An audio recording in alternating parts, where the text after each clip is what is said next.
Worthless savage, the traitor spat, his voice dripping with contempt as the heavy bars of the iron cage rattled with the weight of the human inside. The stench of blood, sweat, and dust clung to the dank air of the alien marketplace, a place where slaves were displayed like cattle beneath the shadow of towering stone pillars carved with runes of conquest. The human raised his head, eyes dark, weary yet unbroken, his body marked by scars of defiance.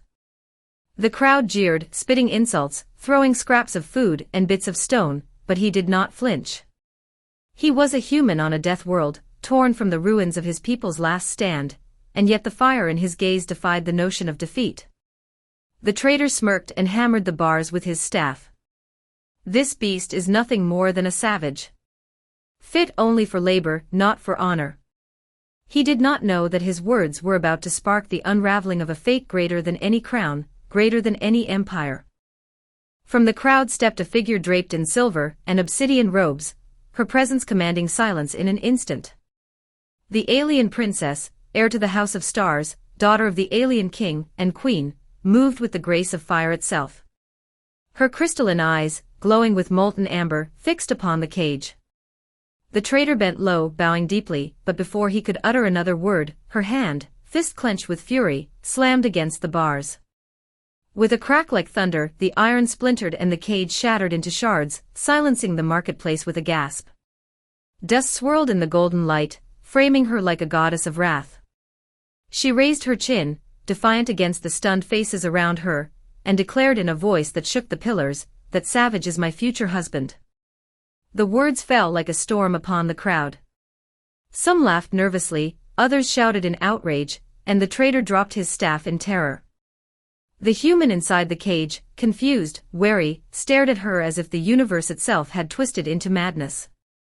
The princess turned to him, her eyes softening in an instant, and whispered words only he could hear. "Do not resist.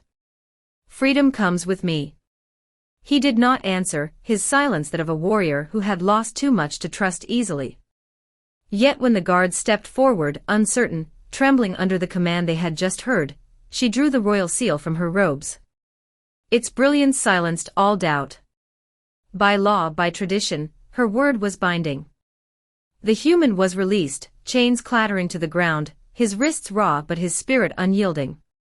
He staggered forward, standing at her side. The alien crowd murmured, the word marriage rippling like wildfire through the streets, until it reached the ears of the alien king and queen themselves. The throne room that evening was filled with tension sharp enough to cut steel. The alien king sat on a throne of black stone and starlight, his frame towering, his voice deep as the roar of storms. The queen beside him, regal and cold, was the mind behind the empire's strength, her smile sharp with suspicion. The princess led the human before them, her steps steady though her heart thundered like a war drum. "I claim this human as mine," she announced. "By the right of royal choice, he is to be my husband." Gasps filled the chamber. Advisors whispered. Generals scowled. The queen's eyes narrowed. "A human? A savage? Daughter, have you lost your reason?" The king's voice thundered, "This is beneath the crown. Explain yourself." The princess bowed her head, her voice trembling but firm. "He is no savage. He is strength unbroken. I have seen lies spun by those who call him beast. But he is truth. And I will marry no one else." The human remained silent, his jaw set, watching the drama unfold. He did not speak their tongue, yet he understood the weight of their stares, the hostility of the court, the fierce protection in the princess's eyes. He wondered why she would bind herself to him, why she would shatter the chains with her own hands. The queen rose, her voice cutting through the chamber like a blade.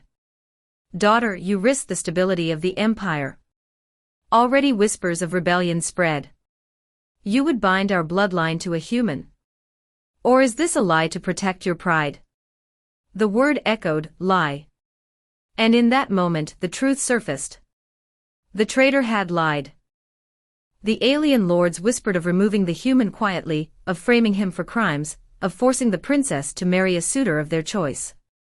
Yet the princess anticipated them all.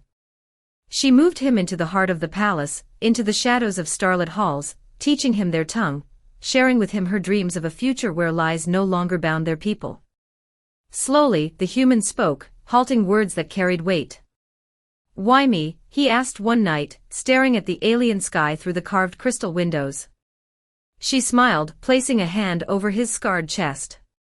"Because you are the truth they fear. And because my heart chose you." His silence was heavy, but his eyes softened, the unspoken echo of a man who had lost everything finding reason again. When the alien king sent assassins, it was the human who fought them off, barehanded, his body battered but unyielding. When the queen spread lies that the human had plotted rebellion, it was the princess who exposed her mother's schemes, standing in council chambers with proof stolen at risk of her life. Each lie revealed drew the human and princess closer, until whispers among the people shifted. They began to see the human not as a savage, but as a warrior worthy of their loyalty. Songs were whispered in taverns of the cage that shattered and the princess, who defied a throne for love. The alien king's fury grew, but even he could not quell the tide of change. The more he resisted, the more his people looked to the human as a symbol of strength, and to the princess as a beacon of hope. The wedding day came, a storm of defiance. Against the king's command, against the queen's lies, the princess stood in the courtyard of crystal spires, the human beside her, his scars gleaming like medals of war. The crowd gathered, some in outrage, some in awe, but all unable to deny the power of the moment. She took his hand, her voice clear and unwavering. "He was called a savage. But he is my strength, my truth, my future." The human met her gaze, and though words were few, the weight of his vow was undeniable. "And you are my freedom." The ancient bells of the palace tolled, echoing across the empire, sealing a bond that defied kings, queens, and centuries of lies.